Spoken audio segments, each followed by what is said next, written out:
బంగారం లాంటి అమ్మాయి సార్. నాన్నకి చెప్పకుండా గడప కూడా దాటదు సార్. రాత్రికి రాత్రి అమ్మాయిని ఎత్తుకెళ్ళిపోయారు సార్. తను ఒకసారి మాట్లాడమనండి. సార్, నేను ఇప్పుడు ప్రెగ్నెంట్ని. సరైన కామ పిశాచి సార్ వాడు. ఎలా చెప్పాలో తెలియటం లేదు. హాయ్.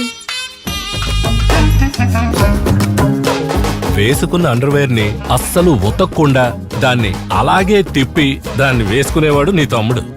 I love you. అయ్యో తల పగిలిపోతుందిరా.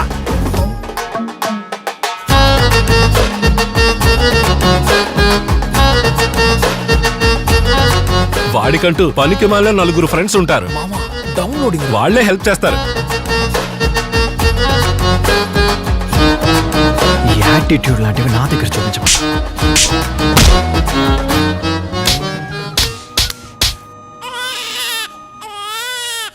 అవును, ఈ బిడ్డ మీకు దొరికింది ఏ ఏరియా చెత్తకుండీలో ఉన్నారు? నీ బిడ్డ దాంతో పాటు నీది కూడా కడుగుతాను. నా జన్మ ధన్యమైపోద్ది. మీ వల్ల మేము బాగుండాలే కానీ మీకంటే బాగుపడకూడదు.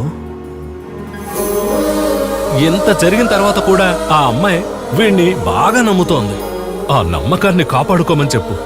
అసలేమైందో తెలియని స్థితిలో బలి అయిపోయా జరిగిన కథలో.